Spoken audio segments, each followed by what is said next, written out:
I'm very pleased to speak today from Barnsley Trades Council, bringing a message of solidarity to this demonstration. But I have to say I'm embarrassed as a trade unionist as I look at other countries and see how workers there are taking action. I don't know how many people saw that last Friday there was a general strike in Italy in solidarity with the people of Gaza. 2 million people took part in protests and walkouts. This was in spite of the Italian authorities declaring that the strike was against the law. Last Saturday saw crowds of over 300,000 in Rome, 100,000 in Milan, 50,000 in Naples, 25,000 in Venice, and a total of 150,000 in cities in Sicily. Rallies were held in 100 towns and cities. On Monday in Pisa, a group stormed the airport runway with flares and protested at the airport flights taking off and stopped them. Get my notes together. In Turin, protesters pulled metal barriers onto the railways to stop transport. In Naples, dock workers blockaded the port. One of those involved in the protest said 10,000 people occupied the port, particularly the dock where a ship from Israel was planned to land unload. We established a permanent protest to prevent it from docking. On Wednesday, the government's representative in the city publicly announced that the ship would not be allowed to dock at the port of Livorno. In Britain, we've got many trade union leaders who've supported the calling of demonstrations for Gaza. It's just a shame that they haven't done much to encourage members to take part and for activities to take place in workplaces.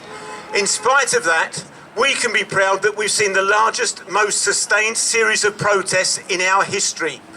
It's great to see the cultural pressure building against Israel.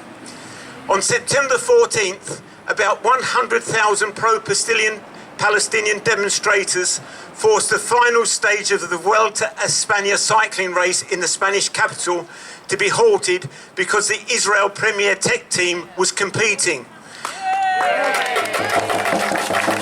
As a result of that, the team is now rebranding itself and dropping the Israel name. Keir Starmer brings in more and more plans to prevent Palestine protests. Yesterday, students at Leeds University, many universities around the country, had protests about the second anniversary of October the 7th. In Leeds, the students were kettled by the police. Shame on Keir Starmer. Shame, shame, shame. In Spain, the Socialist Prime Minister, Pedro Sanchez, praised all of those who've been protesting there at all the protests to stop the Vuelta. I want to finish with a message to the workers inside Ford Solutions. Yes. We are not here to protest against the workers. We're not here to protest against you working inside Ford Solutions. Yes. We are here protesting that Ford Solutions have been making profits by selling parts that have aided the Israeli death machine. The skills that the workers here have could be used for making products that are a benefit for humanity and not for destruction. Woo!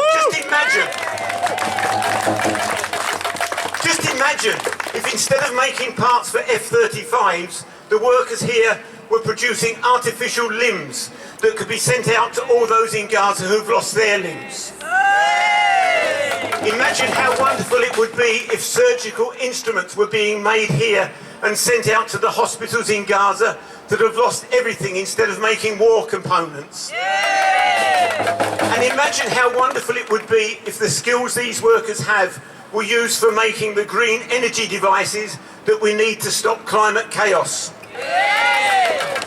Sheffield climate demonstrations for the last 2 years have brought together climate protesters and Palestine campaigners. I hope we'll see that same unity on the November the 15th demonstration in Sheffield in the middle of COP30. And there are a number of us here today who are supporting the new Your Party. I hope that a new party can offer the support and hope to Palestine that is desperately needed. And I'll just finish by saying thank you and free, free Palestine! Free, free Palestine! Free, free Palestine!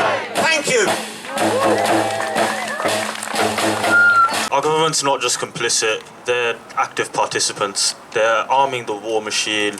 They're also flying planes over Palestine from Cyprus that are feeding intelligence to the Israelis. So they're not complicit, they're participating, and we need to stop that, because how is that democratic when we're all here and we don't want them to do that?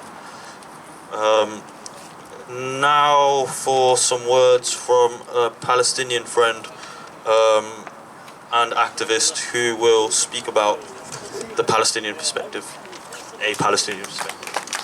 Free, free! Free, free! False solutions, blood in your hands! False solutions, blood in your hands! False solutions, blood in your hands! We stand here today outside False Solutions not just to protest a factory, but to confront a system of war crimes, profiting and silence that reaches from Sheffield to Gaza. False Solutions wants us to believe that it's just another engineering firm, just a cog in the machine. But the truth is, when you build parts of war machines used to bomb children and schools and hospitals, you are not just a cog, you are complicit. Israel's assault on Gaza is not a war, it is a massacre. A live, streamed, televised Holocaust made possible by the world's most advanced technology. Entire bloodlines have been erased. Entire neighbourhoods have turned into rubble. And what do we find here in Sheffield? A company quietly profiting from this destruction, making components for the F-35 jets used by Israel military to rain death over the skies of Gaza. If you claim you do not take part of this war machine, why do you hold 2 licenses? They claim innocence. They say we don't make these parts here. It's not our decision to make. But blood doesn't wash off that easily. If you profit from murder, you are guilty. If you build the weapons, you are responsible. And if you stay silent, you are helping the oppressor and you are complicit.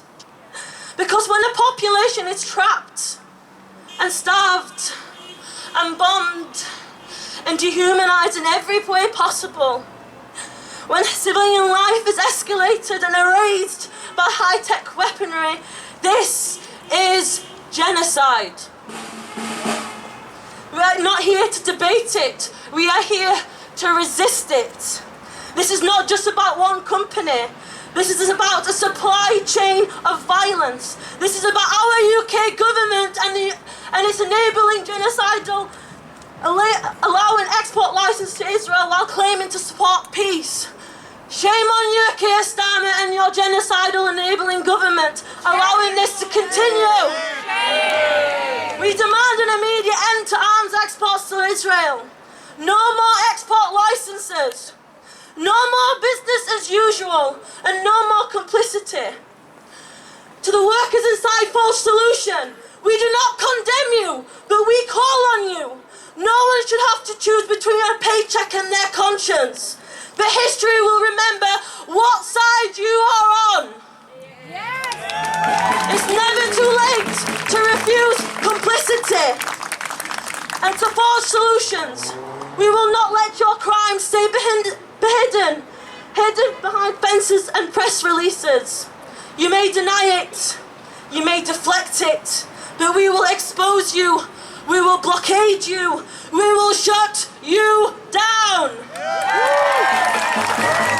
And we will name every institution and every leader that stood in the wrong side of history, because the lives of the Palestinian children matter more than your profits.